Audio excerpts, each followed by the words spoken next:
Networking ගැන වැඩි කැමැත්තක් දක්වන ඔයාලට අදගෙන ආවා කල් ඒරියා නෙට්වර්ක් එකවත් ලැන් නෙට්වර්ක් එක ගැන.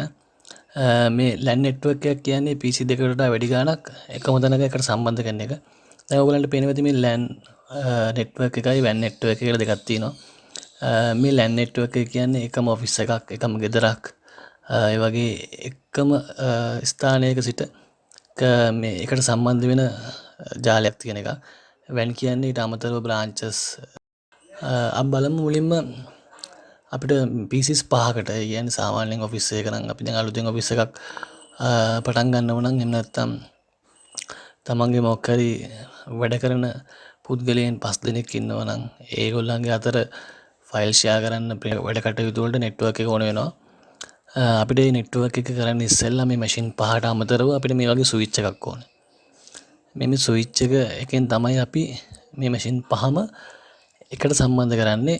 එතකොට මේ මැෂින් 5 අතර ෆයිල්, එතකොට printing වගේ දේවල් හදන්නත් මෙන්න මේ ස්විච් එක ඕනේ. ඒ ස්විච් එකට අමතරව අපි මේ මැෂින් 5ට සම්බන්ධ වෙන කේබල්, නෙට්වර්ක් කේබල්, මේකේ නෙට්වර්ක් කේබල් රේන්ජස් ගොඩක් තියෙනවා. මේක සාමාන්‍යයෙන් cat5 cat6 තමයි මේන්ලි පාවිච්චි කරන්නේ. අපි බලමු මේකේ රේන්ජස් මොනවද තියෙන්නේ කියලා. මේ කැටගරි වල ඔක්කොගේම කේබල් cat 7ක් තියෙනවා. ඔයගොල්ලෝ බලාගත්ත හැකි ස්පීඩ් එක අනුව මේක වෙනස් වෙනවා. සාමාන්‍යයෙන් අපි මේකේදී cat5 හරි cat6 හරි තමයි දැන් ගොඩක් යූස් කරන්නේ. අපි cat6 මේ වගේ කේබල් එකකින් අපිට පුළුවන් මේ ස්විච් එකයි PC එකයි ස්විච් එකයි PC එකයි මේ විදිහට සම්පූර්ණයෙන්ම කේබල් වලින් කනෙක්ට් කරගන්න. අපි මේ මැෂින් 5ම සම්පූර්ණයෙන්ම කේබල් වලින් මේ ස්විච් එකට කනෙක්ට් කරගන්න ඕන.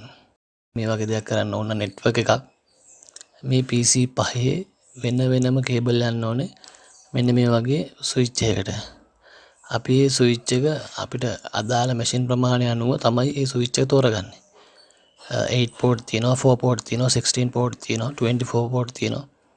අපි බලමු දැන් මේ PC වලට කේබල් ටික කනෙක්ට් කරාම අපිට අර ගෙදරකට ඇඩ්‍රස් එකක් තියෙනවා වගේ මේ හැම PC එකකටම අපි ඇඩ්‍රස් එකක් දෙන්න ඕන.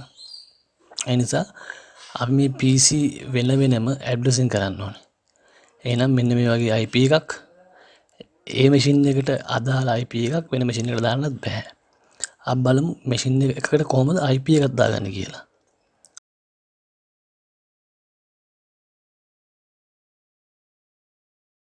මුලින්ම ඔයාලට කරන්න තියෙන්නේ මෙතන ඔයාලට පේනවා ඇති දකුණු පැත්තේ ටයිම් එක වටන තැන ඉන්ටර්නෙට් කනෙක්ෂන් එකට ගිහිල්ලා ඕපන් නෙට්වර්ක් ෂෙයාරින් සෙන්ටර් යන්න ඕනේ. ඊට පස්සේ ඔයාලන්ට තියෙන උඩම වම් පැත්තේ change adapter settings. ඊපස්සේ මේ කනෙක්ට් වෙලා තියෙන නෙට්වර්ක් අයිකන් එක රයිට් ක්ලික් කරලා properties යන්න ඕනේ. properties ගියාට පස්සේ version 4 කියලා ඔයාලන්ට එකක් පේනවා. version 4 TCP එකකට ගියාට පස්සේ ඔයාලන්ට පුළුවන් මේකට IP address එකක් දාගන්න. classes තුනක් තියෙනවා ABC කියලා. ඒකෙන් කැමති ක්ලාස් එකක් දාගත හැකි. දැනට අපි IP address එකයි subnet mask එකයි විතරයි දාන්නේ.